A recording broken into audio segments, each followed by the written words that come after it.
이것은 10,000원이 50,000원으로 바뀌는 마술 같은 이야기입니다. 대한민국 국민의 60% 이상이 먹고 쉬고 살고 있는 집, 아파트.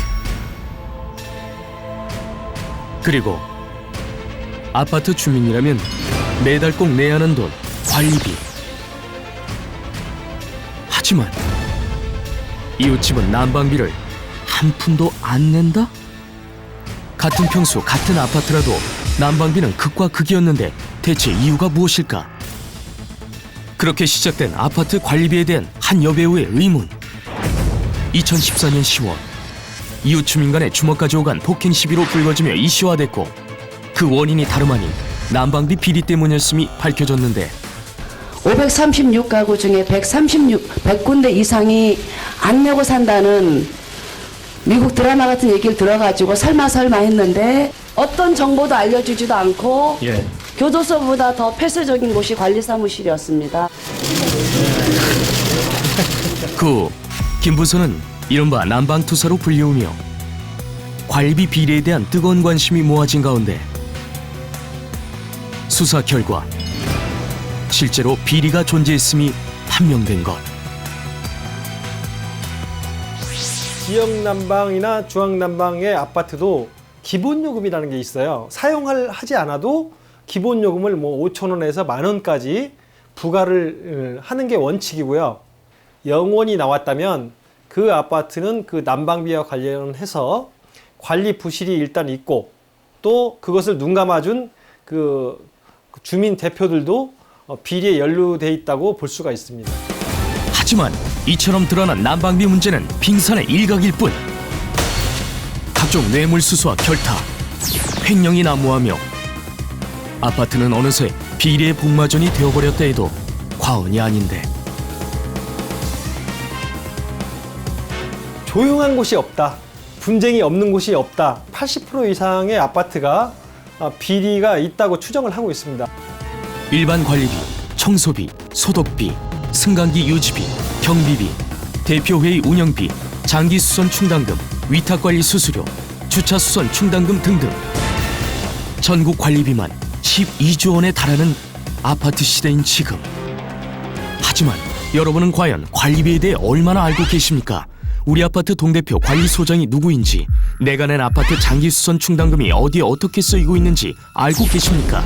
눈뜨고 코 베어가는 관리비 비리, 당신도 이미 관리비 호갱일 수 있습니다. 첫 번째 요인은 주민들의 무관심이 맞아요. 10억짜리 공사 할 수 있어요. 100억짜리 공사 할 수 있어요. 입주자 대표회의가 땅땅땅 의결만 하면 어떤 거라도 다 할 수 있습니다. 아파트 전구를 다 LED로 바꿨어요. 2억이 들었어요. 그게 적정합니까? 적정하지 않습니까? 몰라. 아파트에 심어져 있는 소나무 한 그루 얼마인지 아무도 몰라요. 엘리베이터 타면 버튼 있죠. 그 버튼 얼마일까요? 모르죠. 그런 거에 관심을 가지는 사람이 있는 게 이상한 거지.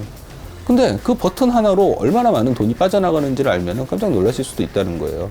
다 생각이 이렇게 시작되는 거예요. 알아서 잘 했겠지라는 믿음이 있는 거죠.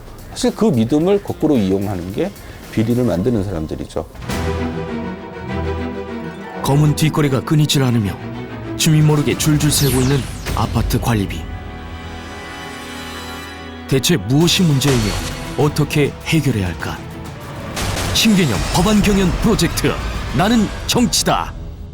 가장 필요한 건 무엇보다도 그 관리비가 실제로 어떻게 받고 어떻게 쓰이는지 정보들이 좀 투명하게 공개되는 것.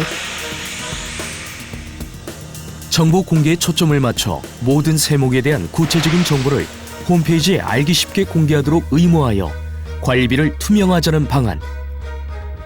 그리고 이게 처벌 규정이 너무 약했어요. 그래서 부정한 행위를 한 거에 대해서 규제를 강화하고 처벌을 강화하는 거를. 입주자 대표위원회 대표에 대한 선고 관련 규정을 대폭 강화하고, 공동주택관리법을 제정하여 관리 비리를 척결하자는 방안이 있는데, 공동주택 회계 프로그램 관람용 아이디를 입주민들에게도 제공을 해서 구체적인 내용들을 확인할 수 있게 하고요. 이런 부분들을 공개하도록 입대의 대표가 되는 과정을 좀 강화하는 것, 선거관리위원회에 위탁해서 치를 수 있도록 법 개정을 했으면 좋겠어요. 공동주택관리법을 좀 제정을 하고 공동주택관리청이라는 차관이 청장하는 그런 관청을 만들었으면 좋겠어요. 반값 아파트 관리비를 실현시킬 최고의 방안은 과연 무엇일까?